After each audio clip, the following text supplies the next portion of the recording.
Hey guys, Sean here. Welcome to the F1 Word and to a roundup of some of the news that has been doing the rounds this week, and it's got to be said, it's been a fairly busy week in and around F1. First up today, ahead of the new season, it has been confirmed that Max Verstappen has signed a new 5-year contract extension with Red Bull. The deal will see the world champion remain with the team until at least the end of 2028, the original contract running until the end of 2023, of course. And it is reported, it's not official, but according to Dutch media at least, it is worth around 50 million euros a year. Wow. Now, usually at this stage of a news roundup, I'd read some quotes for you, but this time around, I'm going to let Max Verstappen and Christian Horner do the work. So here is what they had to say about the contract extension. Yeah, I think the decision was quite straightforward. I think from both sides, we wanted to continue, and from the start I felt really good in the team, and especially after last year, I only saw one way forward, and that was with this team. Yeah, I mean, even after winning the championship, my ambition is still to win races and try to fight for the championship again. And also now, we don't need to think about it anymore. We know how long the contract is, and we can just work together. And besides only trying to fight for wins and championships, I think what is important as well to have a good time and have fun and actually enjoy your time in Formula One as well. I think it very much demonstrates the commitment that Red Bull have to Max and Max has to Red Bull, and I think that this is a fantastic, news for the whole team. It shows, commitment from both sides and a real belief in what we're doing. So, what better way of starting this season with than with the extension of this agreement, until the end of the 2028 season is phenomenal for us. I think it was very important for us to have continuity. We've always been a great believer in continuity, and I think having Max for the long term through the transition into 2026 with those new regulations, as we become an engine manufacturer and supplier, it's fantastic. For us to have Max committed for that transitionary period.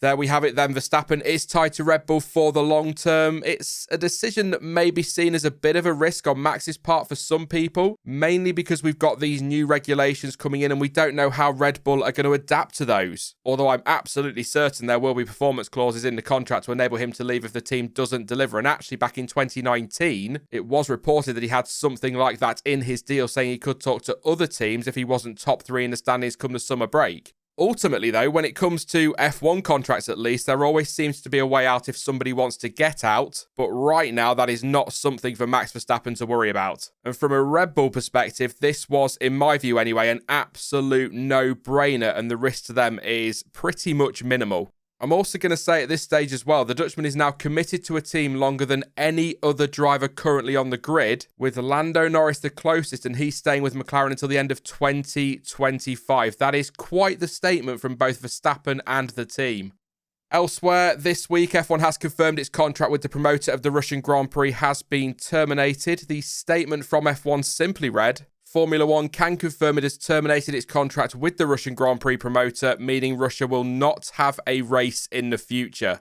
Now, the contract between F1 and the promoter was set to run until 2025, and it had already been announced by the FIA earlier this week that the 2022 race in Sochi had been called off. But this now means the sport will not take to the track at the Agora Drive circuit next season as planned. And it is understood, by the way, that this decision was taken last week following talks between F1 officials and team bosses.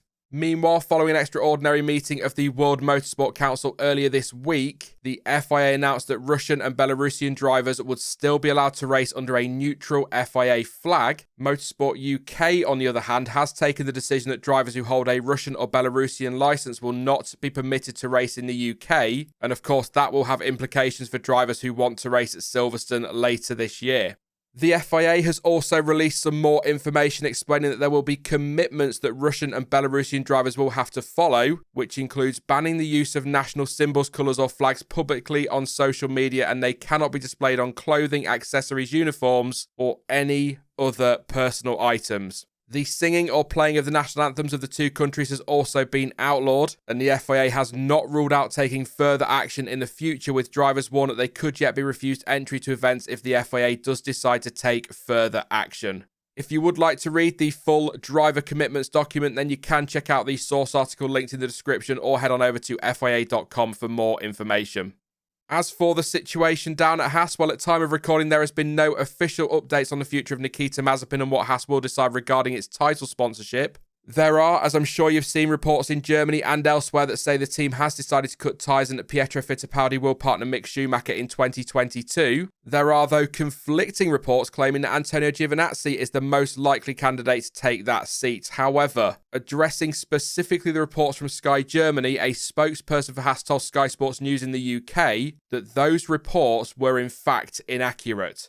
So the official state of play, as I say this, is that nothing has changed since testing last week, where Gunther Steiner said that the futures of Mazepin and Ural Kali need to be resolved this week, and that should they need to replace Mazepin, Pietro Fittipaldi would be the first to get the phone call. As is always the case with F1, lots of conflicting stories out there, lots of rumours, so let's just wait and see what Haas decides and wait for an official statement. If, by the way, there has been any news between now and this video going out, I will pop a link to an article covering it in the description down below and pinned in the comments section, and we will, of course, discuss everything fully during next week's testing streams. Okay then, so they are the bigger stories, if you like, of the week covered, but as you'd expect, there's more. There's always more when it comes to F1. So here is this week's other news in brief, powered by motorsport.com.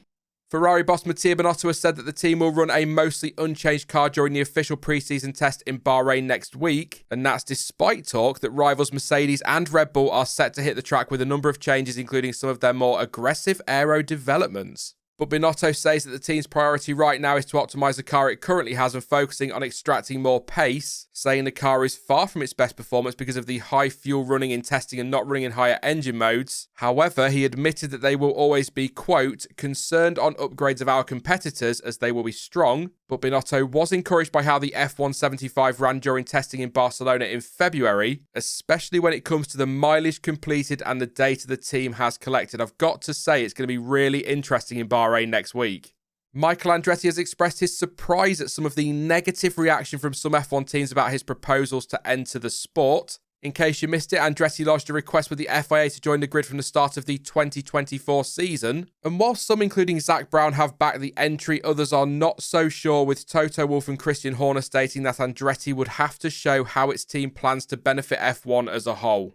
Andretti says he felt the entry would be a, quote, no-brainer to get done and just go, but obviously nothing's that way in Formula One. I don't know where he got that idea from, adding that despite concerns from Wolff, the team would not be diluting as the team will pay the $200 million entry fee, and he believes they would add more than $100 million to F1's bottom line in the US. And just so you know, because I'm sure lots of you will say that he should go out there and buy Haas, Andretti also confirmed that Gene Haas has previously refused to sell to him 5 or 6 times.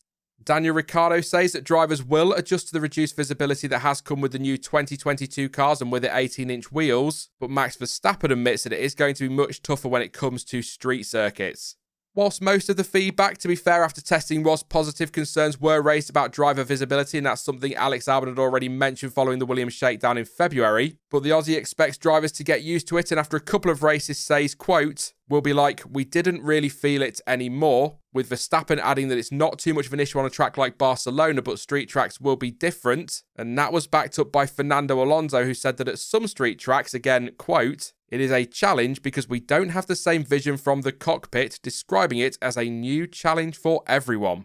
And finally, the Ferrari that Michael Schumacher drove during the 1998 Japanese Grand Prix is up for sale. And if you'd like to send me a few quid so I can buy it, then feel free. Or we can go halves or something, or maybe not, because the asking price for the car is $4.9 million. A steal. The car was driven by Schumacher at Suzuka as he tried to storm his way back through the field, having stalled on the initial grid. He made his way back up into third place, and Schumacher fans like me just started to dream, just for a second, that the title was back within reach once again. However, he ran over some debris from another collision and picked up a puncture which ended his hopes of taking the championship, allowing Mika Häkkinen to take his first of 2 back-to-back titles. Do you know what? It's 2022 and I still remember watching that like it was yesterday. I was absolutely gutted. But hey, he went on to win 5 more championships, so it all worked out in the end. And if you do happen to have a few million quid stashed down the back of the sofa, then you could own that piece of Formula One history.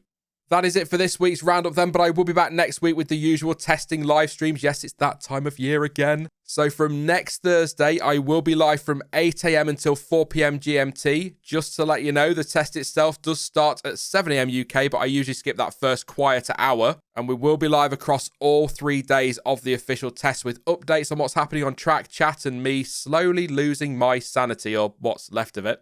In the meantime, though, if you did enjoy this one, then please do leave a like and don't forget to subscribe so you don't miss out on any future videos or streams. The new season is just around the corner. But as ever, thank you for watching. I've been Sean, this has been the F1 Word, and until next time, goodbye.